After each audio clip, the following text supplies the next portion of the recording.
Okay, welcome to this video related to creating posts and pages. Now, this is more just something to keep in mind, tips and tricks to keep in mind when you're building pages or posts. So if we go back to the sample page that we just created, so we went into pages, all pages, we go down to the sample page. Sorry, actually we won't go to that, we'll go to this one here. You click on that.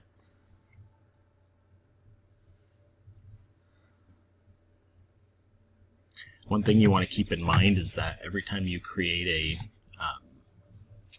a web post or a web page, you want to take note of the title. So with the title, you want to be sure that whatever keywords you are trying to target, that you have the keyword in the title or some keyword that means the same thing or something, like similar or something related. Okay, so you want to have your keywords in your title, right? So that Google knows what your page is about. That same also goes for your context. So the page content, okay, or the post content. You want to be sure to have your keywords or what your page or post is about. You want to have the keywords or similar related keywords in that content, okay? So ideally you want to have your main keyword somewhere within the first paragraph, the first line or two preferably. You want to have it, throughout your body, maybe once or twice, depending on the length of content that you have. And then it's ideal to have it near the end of the paragraph too. Obviously, you can't always do things that way, but that's just the general idea of when you make pages and posts, and you want to try and get the keyword in there, and you want to have it so that Google or any of the search engines come to your page. They know exactly what your page is about, based on the keywords that are in the content. Okay, so you always want to be thinking of keywords, your main keyword, and keywords that are have the same meaning as that keyword, but maybe are different, right? So they call that latent semantics indexing. So it's keywords that basically mean the same thing, but are different, okay? So that's one thing you want to always keep in mind. Also with your image. So with your image, you want to, again, be sure that your images, that you always have alt text. So over here on the right with this particular theme, it's showing the alt text over here. So your alt text is where you put in a quick little brief, description of what the image shows or what the image is related to. So I just put, website creation made easy. So you're kind of getting the idea again from that alt text as to what the page content is about or what the post is about. Another option is you could put a caption in here if you wanted to. You could also put something in there about, the content of your page. It's not necessary for that, but the alt text, you always want to have the alt text in there. You don't want to stuff it with keywords, but maybe just have your keyword in there or a related keyword in the alt text. And another thing to keep in mind is, like I was saying, is that aside from having your keywords in your content, having related keywords in your content, in your title tag, there's also heading tags. Okay, so header tags is another thing that people add, and there's a heading 1 tag. The title up here is usually done in a heading 1 tag.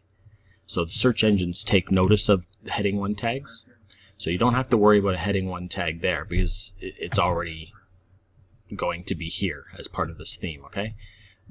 And you only want to have one H1 tag or one heading tag per web page, okay?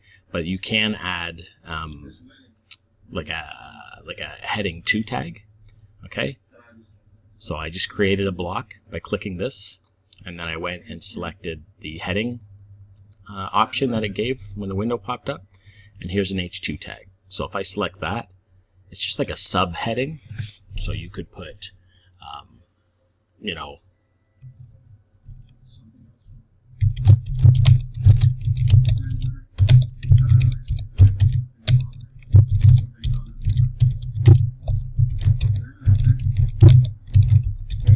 something like that, for example, okay?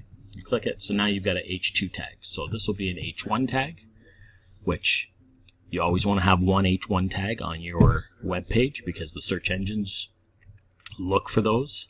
They look for that. That's one of the search engine optimization tactics that you always want to have on your web pages. And then from there, it's always nice if you have at least one H2 tag. You can have more than one H2 tag on a page, but you only ever want to have one H1 tag, okay? The thing is in WordPress, and the way it's set up now, I believe you can only do one H1 tag usually anyways. But yeah, as far as H2 tags, they also get recognition from the search engines. Search engines look for these heading tags, and they look to see what keywords or what information is in there, and they use that again to assess what your page is about or what your post is about. And you could also go down here and you could, you know, click block, and you could add another heading if you wanted to, and you could put an H3 in here. Or if it worked where it made sense, you could put another H2 tag here. But you could put an H3 and put something else in here. You know, whatever you wanted to put in, you could put it in there, and that would be an H3 tag, okay? So those are a few quick points related to, like, just keep those things in mind when you're building a post or when you're creating a page.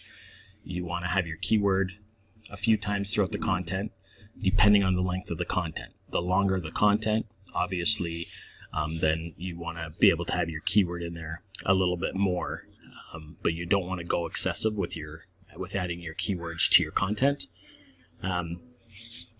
That's where plugins come in handy. So we installed that Yoast SEO plugin earlier in these videos, and I'm going to show you that in an upcoming video just to give you an idea of how that works. But Yoast always appears down here below your page or your post. It appears at the end of it down here, and it shows you you know, your title, shows you your website name, depending on how you have all this stuff set, but it shows you your title, your website name, it shows you the website URL, and then it's showing you something called the permalink, okay? So this is your permalink here. And we're going to go in, I'll go into more details on that in another video. But again, you can add a description in here to tell Google or the search engines what your page or post is about. And again, you want to have your keyword in there maybe once, maybe twice, or your keyword in there and maybe an alternate keyword that is related. Okay? But we'll touch base on that. I'll go into Yoast a little bit more in a different video. Okay? So that's all I wanted to say for this, just stuff to keep in mind when you're building your pages and building your posts. Okay, so you always want to have the alt text for your images on any image. Doesn't matter if you got 4 images on your page, 1 image, 2 images. You always want to have your keywords in your title, in your title or your H1 tag. You want to have your keywords, your main keywords in there, and then you can add other other heading tags, so like a H2 tag on your page, and you can put related keywords in there as well. You just don't want to do anything in excess, so you don't want to go crazy and just start throwing the same keyword in through your content, you know, in an unnatural way, okay? So you're always better to put your keyword in there a few times, beginning, middle, and end, but then find other related keywords to that and scatter them throughout your content as well, okay? So that's it for this quick video. I just wanted to give you some tips and tricks to keep in mind every time you build a poster page. Okay? See you in the next video.